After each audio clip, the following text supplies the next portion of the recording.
Les mathématiques étaient dans un bâtiment, place du Doyen-Gosse, un bâtiment qui s'intitulait l'Institut Fourier.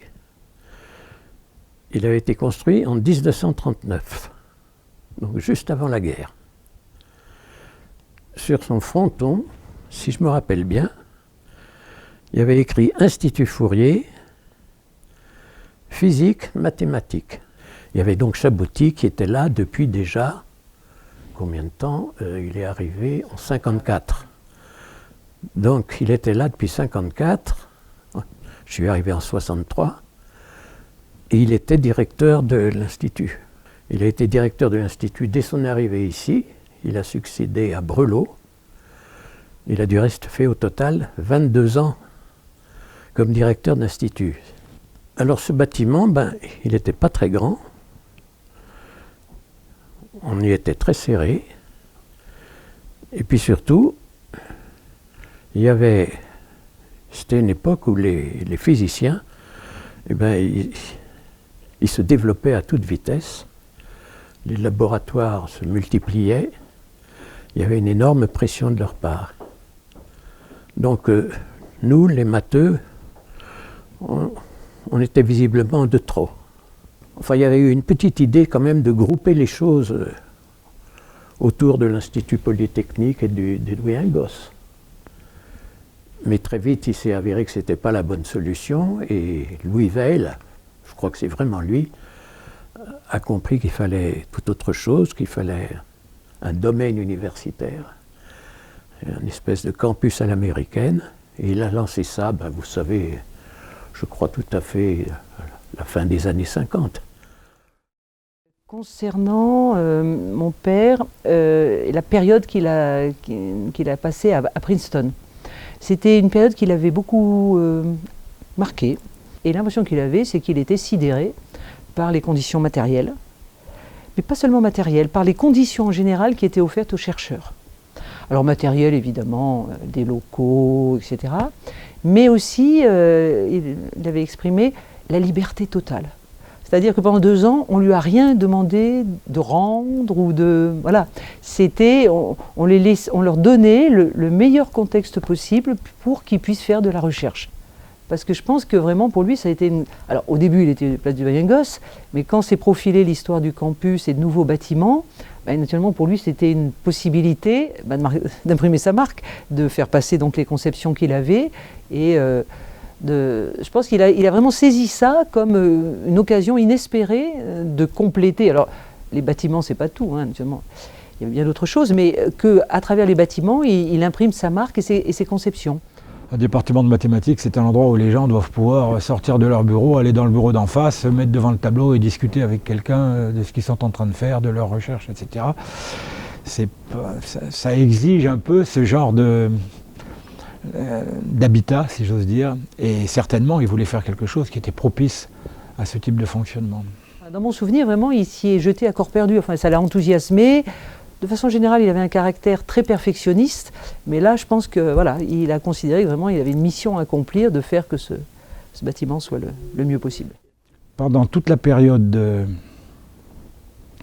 préparation de la mise en place des bâtiments, mon père venait toujours, pratiquement toujours à la maison, revenait avec les plans du bâtiment qu'il nous montrait et sur lesquels il passait des heures à réfléchir, car il avait vraiment dans l'idée de faire quelque chose de bien, puisqu'il y en avait l'opportunité, et il voulait faire quelque chose qui reste, ça c'est certain. L'idée c'était la suivante, moi je suis là pour essayer de trouver ce qu'on peut faire de mieux, en termes de conditions matérielles, pour les enseignants, pour les étudiants. Et après, mon deuxième boulot, c'est d'arriver à trouver tous les arguments pour réussir à obtenir les crédits qui vont avec. Donc il faut que je fasse le maximum au niveau de la conception, et après il faut que je fasse le maximum pour justifier d'obtenir les crédits qui permettront de le mettre en route. Oui, c'est Chabouty avait réussi à faire ça. Chabouty avait expliqué, quand on a construit l'université, que les maths ça coûtait pas cher, alors on pouvait faire un petit effort pour nous loger un peu mieux. Et apparemment, il avait très très bien négocié avec l'université. Alors les bureaux étaient très bien installés. On était vraiment installés royalement. On était il faut dire très au large, c'était finalement trop grand pour nous. Il y avait des bureaux qui sont restés vides pendant quelques années. Mais alors, le plus frappant, c'est qu'on était très grandement logés par rapport aux autres universités à l'époque. J'étais tout seul dans un grand bureau double. Maintenant, ils l'ont coupé en deux et puis on est quatre. Il y avait, je m'en souviens bien, alors il y avait l'antichambre, il y avait, il y avait une pièce d'entrée, une entrée, puis ce que j'appelle une antichambre, et puis il y avait le bureau à côté. C'était comme un studio, quoi. C'était incroyable. Moi qui étais en histoire et qui voyais les petits bureaux des profs d'histoire pas terribles du tout, vraiment j'avais été puis un bureau immense, etc. Je commence à discuter avec Vert, on va dans le petit bureau, je me dis tiens, les bureaux de profs ils sont quand même pas, très très grands ici. Puis j'ai découvert ensuite un grand bureau avec une salle de bain, enfin un lavabo, 3 pièces, etc. Il y a une plaisanterie pour les collègues d'ailleurs qui disaient que les Grenoblois, ils ont une 2 pièces salle de bain. Il y avait un canapé, il y avait des meubles, c'était magnifique, hein. Il y a eu un secrétariat qui a été aménagé au premier étage, où les secrétaires ont été regroupés, pour tout ce qui était frappe des mathématiques, des thèses, le secrétariat des annales de l'Institut Fourier, le secrétariat général, la comptabilité. Et puis de l'autre côté du couloir, on était 2 à gérer le secrétariat des IPES. Vous voyez, il y a des petits bureaux au rez-de-chaussée, là, quand vous êtes dans le couloir en face de la bibliothèque. C'était des bureaux, il devait y avoir 2 petits bureaux qui étaient des salles de travail pour les étudiants, il me semble. Et tous les autres bureaux étaient des bureaux de secrétaires. Il y avait le secrétariat de la licence, le secrétariat de la maîtrise, il y avait un secrétariat pour le CAPES à Grègue. On a, quelques années après notre installation ici, les physiciens, généreusement, nous ont dit, écoutez, si ça vous fait envie, puisque vous avez entre les mains cette revue qui est devenue une revue de mathématiques et qui s'appelle Annales de l'Institut Fourier, ça serait normal que vous preniez le nom d'Institut Fourier. Moi, j'ai été embauchée en 1970 et c'était l'Institut Fourier. C'était déjà l'Institut Fourier. Ouais. C'était bien d'avoir repris ce nom parce que c'est le seul institut de maths ou à peu près dans le monde qui est ce nom. Alors, comme Fourier est un mathématicien très célèbre, c'est assez bien d'avoir ce nom. Aux États-Unis, c'est connu de l'Institut Fourier. Il y a un labo, c'est celui de Grenoble, qui s'appelle Fourier. Alors qu'il y a des tas de labos qui s'appellent Cartan, Poincaré, je ne sais qui. Quand on se promène dans les couloirs, dans les bureaux, dans les amphis, 30 ans après, 40 ans après, c'est quelque chose qui est toujours plus que présentable.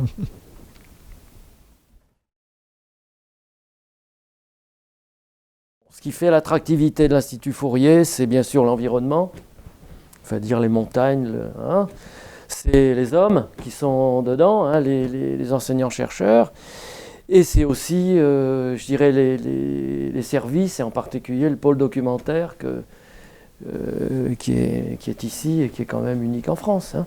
Mon souvenir, c'est qu'au point de vue bibliothèque et au point de vue revue, Grenoble, ça a toujours été le top. Hein.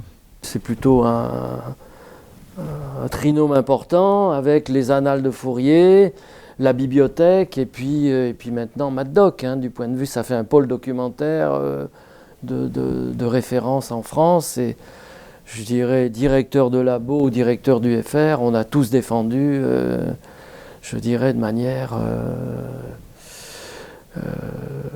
très importante. Hein. La situation, place du Doyengos, était lamentable au point de vue des bouquins. En fait, la majorité des revues n'étaient pas sur place. Il fallait aller les chercher à la bibliothèque universitaire. Et depuis qu'on a eu une bibliothèque ici et qu'on l'a agrandie, on a pu mettre toutes les revues, y compris des revues qui n'appartiennent pas au labo, qui appartiennent à l'université, qui appartenaient à l'université. C'était une petite bibliothèque, il y avait quoi de l'ordre de 5000 bouquins, je crois. Mais c'était quand même une des meilleures bibliothèques de France. Et puis alors, il y avait le fait qu'avec les échanges, on avait des quantités de revues. Si bien on était une des meilleures bibliothèques de France, certainement. C'était une des 4 ou 5 bibliothèques de référence de France. Il y avait une excellente secrétaire, Madame Hirtz. Madame Hirtz, qui est restée très longtemps. Qui était très longtemps, tout passait par elle. Oui, c'était très agréable, c'était très bien. Ensuite, c'est devenu beaucoup plus désagréable parce qu'il y avait beaucoup de monde, c'était devenu très bruyant. Alors maintenant, il n'y a plus personne parce que les gens prennent sur leur ordinateur. Donc maintenant, elle est à nouveau vide. Mais pendant les années 80-90, c'était très plein, c'était très bruyant. Un grand département de mathématiques, c'est toujours une grande bibliothèque. Hein. Donc j'ai quitté la direction de l'UFR en 88, je l'ai reprise pour 4 ans de 2002 en 2006. C'est à cette époque qu'a abouti le projet d'extension de la bibliothèque. Hein. J'ai eu le plaisir de faire un discours fin 2004 pour inaugurer cette extension. Donc projet qui a duré, dont on a parlé très longtemps. De mémoire, il a été initié par Roland Gillard quand il était directeur du labo en 91. Et tous les directeurs du FR et du labo successifs ont essayé de se faire vivre ce dossier qui a abouti avec Christine Laurent. Voilà. Les Annales de Fourier, qui était une revue... c'est resté, mais c'est devenu une très grande revue dans les années 50,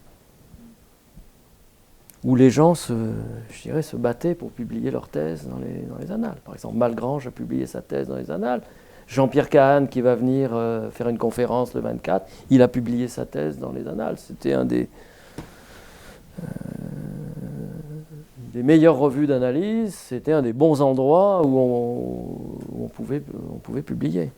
Et vous pouvez regarder dans les recrutements, qui ont été faits, très souvent, en amont du recrutement, les collègues ont publié aux Annales de Fourier. C'est très souvent le cas. C'est une revue de très bonne réputation. Il y a eu des très très bons articles. Le plus célèbre article de cette revue, c'était un article de Serre en 1955, qu'on appelle Gaga, géométrie algébrique et géométrie arithmétique, qui est une référence de base des géomètres algébristes. J'ai eu, comme toutes les revues, des démonstrations du théorème de Fermat qui étaient fausses. J'ai fait la bêtise de demander à un collègue de regarder la démonstration, il a trouvé l'erreur. J'ai envoyé à l'auteur m'a renvoyé une autre version. Alors je l'ai fait 2 ou 3 fois. Après j'ai dit j'accepte plus, j'accepte plus le théorème de Fermat. Ça s'appelait Annales de l'Université de Grenoble au début, et puis ensuite ça a changé de nom, ça s'est appelé Annales de l'Institut Fourier. C'est Brelot qui l'avait lancé. Alors au début, c'était une revue maths physique, et puis les physiciens l'ont abandonnée, et elle a dit que les mathématiciens l'avaient vidée. Mais ça ne fonctionnait pas du tout comme on a l'idée que maintenant une revue doit fonctionner, c'est-à-dire avec un examen sévère, enfin un examen correct, avec des procédures d'évaluation, des rapporteurs et tout ça. C'était pas du tout comme ça. Alors avec Malgrange, on a changé un peu le système, c'est-à-dire que Malgrange, il prenait les décisions, il gérait tout seul, quoi. Hein, et puis on a commencé à faire des réunions du comité de rédaction pour prendre les décisions, un peu comme maintenant. On a beaucoup d'articles. Le problème, c'est le choix des articles. Pour le rédacteur en chef, le problème, c'est de trouver les experts pour reviewer les articles. Alors, à l'époque, ça se trouvait assez facilement. Il semble que c'est plus difficile maintenant parce que les gens sont surchargés de ce genre de travail. La revue a énormément changé ensuite. Le plus gros changement, c'est maintenant qu'il est devenu en accès libre. C'est un changement tout à fait majeur. Les annales ont fortement contribué au développement de la bibliothèque. Et je dirais ce pôle documentaire, bibliothèque, annales, tout ça, ça a contribué fortement à l'attractivité et à l'arrivée de mathématiciens de renom, qui trouvaient un environnement, avec des collègues éminents, et aussi avec un environnement de travail qui était... il y avait des secrétaires pour s'occuper de taper les articles, même si maintenant, tout le monde le fait. À l'époque, c'était apprécié d'avoir quelqu'un qui vous frappe vos articles et de manière tout à fait Il y avait un service de typographie qui était tout à fait remarquable ici, hein.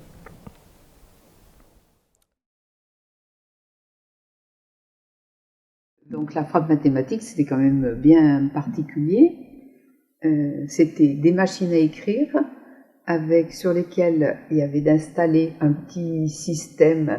C'était IBM, c'était sur des JAPI, oui. Et avec des tailles, on appelait ça des type-it. Voilà, des petits bâtonniers en plastique avec en bout des lettres, l'alphabet grec, l'alphabet gothique, tous les signes mathématiques. Et voilà, on avait au moins 5 ou 6 petites boîtes, et chaque fois qu'on changeait dans les formules, hop, on remettait, et voilà. On est passé directement de la machine à écrire type-it à l'ordinateur. Voilà. Là, donc, le logiciel TeX. Alors ça, c'était la révolution, hein. Et à l'époque, c'était avec 2 écrans. Donc déjà, c'était tout avec des commandes, c'était sous Unix. Alors on avait nos petites fiches, CTRL A, fin de monde, CTRL machin, D, ça avance et tout. Et puis, il y avait ce que l'on sait taper exactement, et après on compilait, et c'était sur un autre écran. Qui nous a formés? Alors Laurent Guillopé et Guy Lafaille, dont on garde de très bons souvenirs, parce qu'ils étaient complètement à notre disposition. On avait on comprenait pas quelque chose, hop, ça y est, on les appelait, soit l'un soit l'autre, et ils arrivaient. Bon, il n'y avait pas d'informatique à l'époque, pratiquement pas. Il y avait quelques ordinateurs, mais vraiment, il y avait 3 fois rien. Le principal du budget du labo, c'était la facture de téléphone et la bibliothèque, enfin bon, les deux, mais enfin, les choses sur lesquelles on avait vraiment la main, c'était qu'il fallait faire attention que ça ne dépasse pas. Donc, évidemment, comme il n'y avait pas Internet, on téléphonait beaucoup. Moi, je me souviens de réunions de conseil de labo du temps d'Alain Bernard, où c'était quand même un des sujets de discussion, comment faire pour réduire un peu la facture de téléphone. Donc organiser un colloque international, je dirais, c'est pas toujours facile. Les gens vous répondent pas, ou etc. Il y a des problèmes, voilà. Et le colloque COSUL de 87, donc là c'était les courriers papier, etc. Voilà, hein, bon. Et Malgrange en 93, il y avait déjà le courrier électronique. Ça a permis d'organiser les choses de manière beaucoup plus facile. Voilà, vous écrivez aux États-Unis, le courrier met 4 jours pour arriver, il met 1 semaine pour revenir dans le meilleur des cas.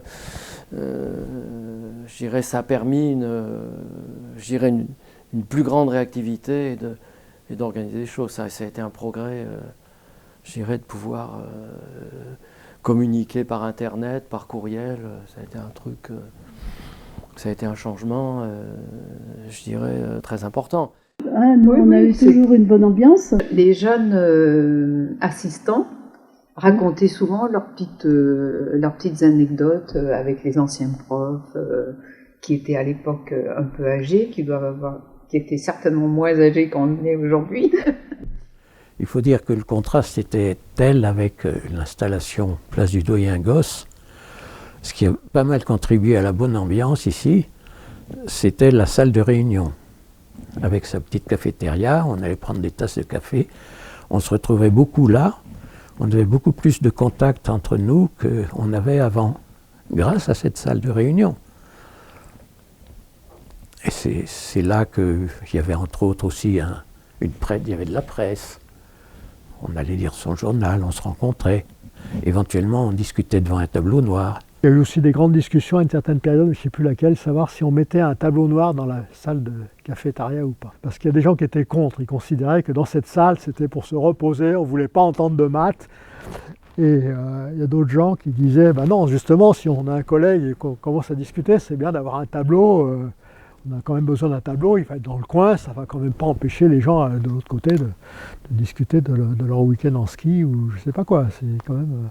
Parce qu'avant, il y avait Dans le bureau juste à côté, celui d'Éric Dumas, il y avait un percolateur, enfin une machine à café, et c'était tout là. Alors, après le déjeuner, c'était un peu la bousculade dans cette pièce.